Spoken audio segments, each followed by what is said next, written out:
Você já ouviu falar em paradigma? Você sabe o que é paradigma? Hoje nós vamos ver aqui que conhecer a origem, conhecer o primeiro momento onde esse termo foi usado e por que ele foi usado, nos dá uma visão bem mais clara do uso que se faz dele hoje. Paradigma surgiu originalmente no meio científico e hoje é utilizado muito frequentemente na nossa área, na área do estudo mental, na área do estudo de crenças, e é uma analogia muito interessante. Hoje nós vamos ver aqui no canal Magia Mental como surgiu a expressão paradigma, o que a definiu no seu início, por que ela foi usada no processo de analisar comportamento, analisar a construção de crenças, e como a gente pode trabalhar para que isso nos liberte de determinadas algemas, de determinadas prisões que nós mesmos, às vezes, construímos para nós. Aqui no canal Magia Mental, eu sou André Mendonça. Nosso papo continua logo depois da vinheta.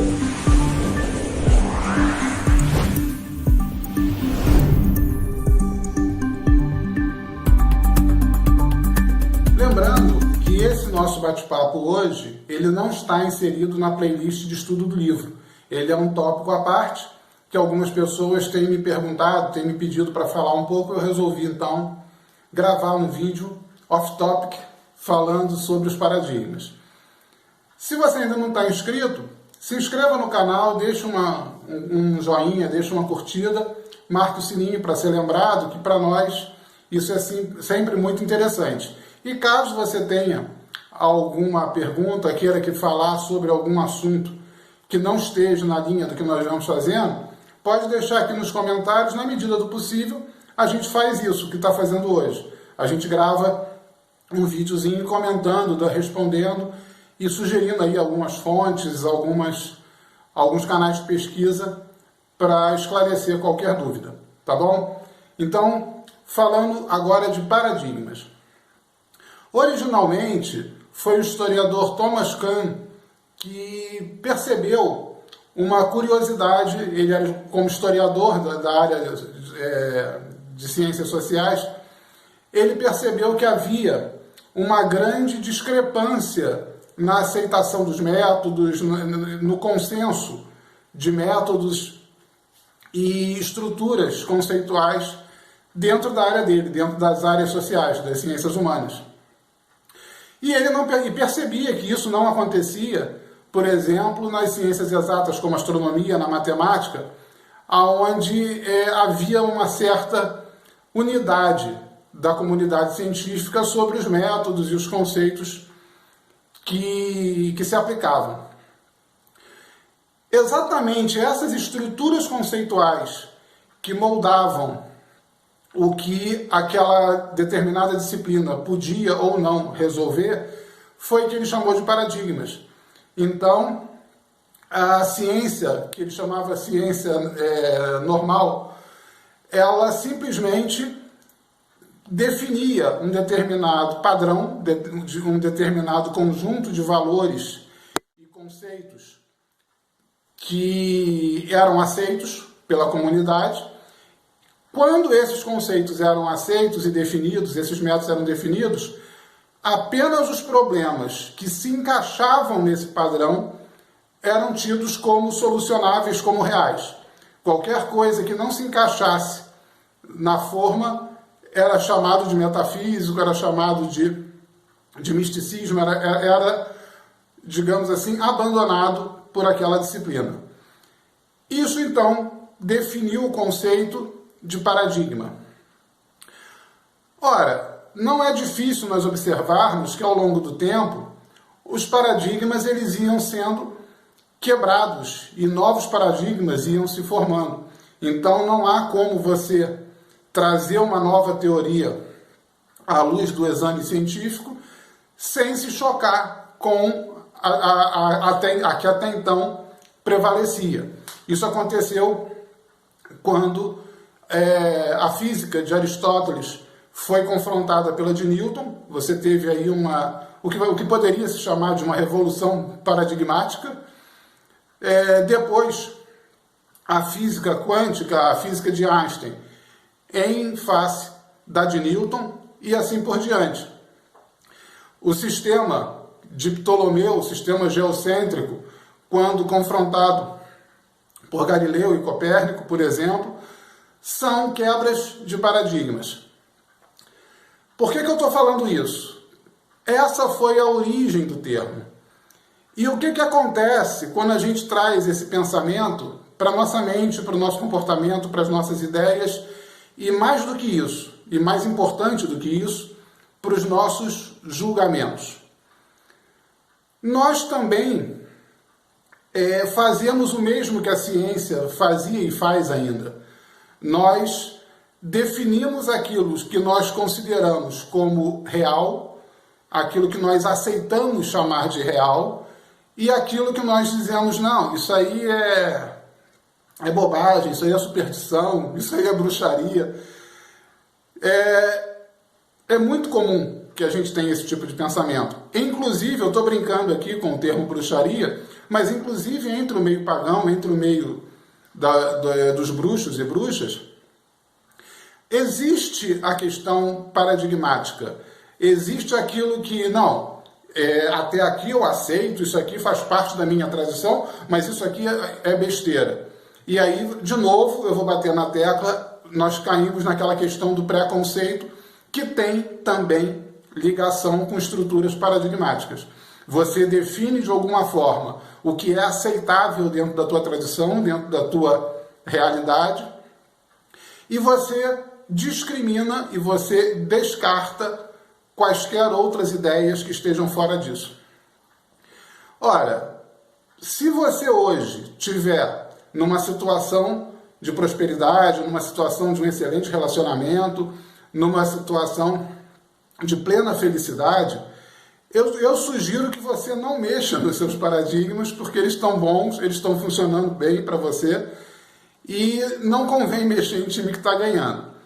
Mas, se não é bem isso, se você hoje não está muito satisfeito com algum dos pilares da tua vida, seja ele financeiro, de relacionamento amoroso, seja ele social, seja ele profissional. Enfim, se você hoje não se sente uma pessoa plenamente feliz, ou pior, se você se sente uma pessoa que ainda tem muito que mudar, muito que melhorar, é porque provavelmente você vem trabalhando com estruturas paradigmáticas ineficientes, ou pelo menos ineficientes para o que você quer, para o tipo de vida que você quer. Então, ao contrário do que se pode pensar, e isso também é levantado pelo Kahn, você não necessariamente precisa abolir um antigo paradigma para aceitar exclusivamente o novo. Eu tenho um livro que é muito interessante, que é Magia e Gestão. Ele tem um link para ele no meu site, www.thanatos.com.br, mas de qualquer maneira eu vou deixar um link para vocês encontrarem esse livro aqui na descrição. E ele explica não só a origem desse termo, segundo Thomas Kahn, mas explica bastante sobre essa relação de magia e gestão, que é uma coisa que muitas vezes causa estranheza. A minha própria editora, a editora Duende Amarelo, ela veio dessa ideia.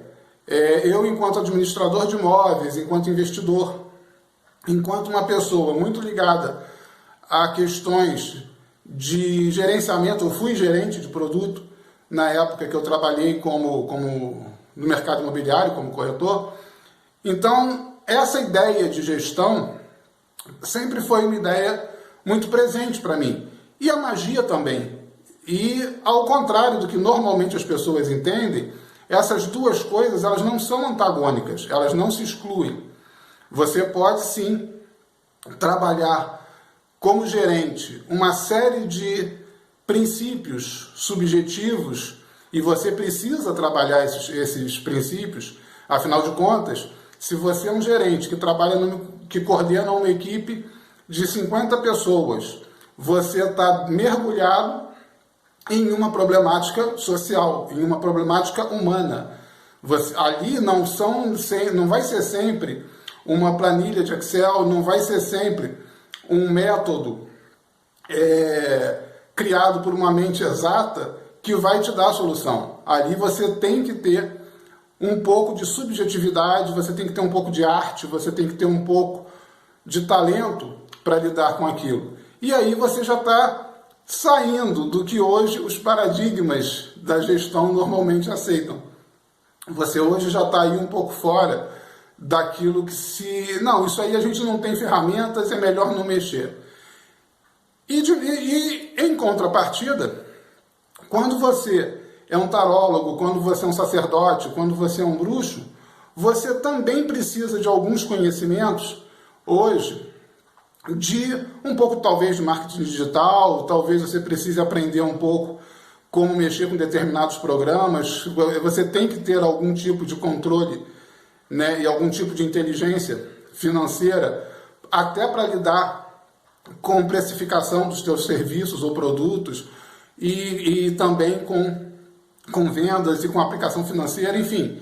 Você tem que ter uma parte exata. Então, não há muito que você pensar em excluir uma coisa ou outra. Você tem sim que aplicar no momento certo o paradigma correto. Mas para você ter gestão sobre esses paradigmas, você precisa conhecê-los. Você precisa primeiro aceitar que você os usa, aceitar que você os tem. E isso é a parte mais difícil de todo o trabalho. É você identificar que você abraçou uma estrutura conceitual cientificista e você não quer arredar pé dela, chamando tudo de misticismo, tudo de bruxaria. Ou o contrário, que você abraçou uma estrutura paradigmática mística e acha que qualquer raciocínio científico é trouxa demais para você. Essas duas ideias extremas, elas são nocivas, elas são ruins. Porque seja você o mais espiritualizado sacerdote ou o mais tecnocrata dos gerentes de aplicações financeiras, você tem que ter um pouco das duas habilidades. Talvez um precise 70% de um tipo de habilidade e 30% do outro, e o outro o contrário. Mas você tem que saber lidar com essas duas ideias, porque, de uma forma geral, mal comparando, é como aquela comparação que a gente faz. O corpo humano ele é um só, o organismo é um só. A gente separa em sistema circulatório, sistema nervoso, aparelho digestivo, simplesmente por razões didáticas, simplesmente para estudar parte a parte. Mas um aparelho digestivo não funciona sozinho, né? Você tem o todo e você tem que aprender a ter essa visão. Uma outra palavra muito usada hoje em dia é tem que aprender a ter essa visão holística de tudo. Porque, na verdade, quando você trabalha o todo, sabendo que ele é o todo, você apenas vai adequar os seus paradigmas quando você tiver que mexer em um determinado departamento, em um determinado setor, e você vai saber qual o paradigma, qual a ferramenta que melhor se adequa àquele tipo de situação. Então, não se trata mais de fazer como antigamente.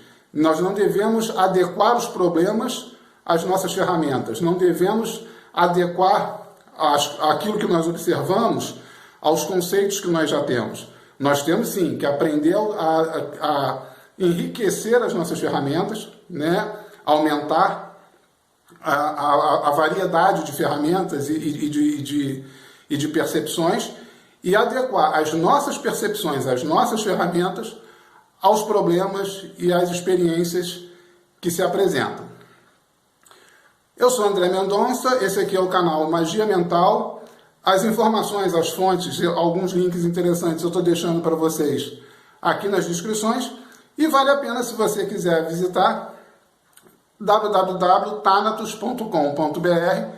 É um site onde eu não coloco só os livros da editora Dente Amarelo, não são só os meus livros.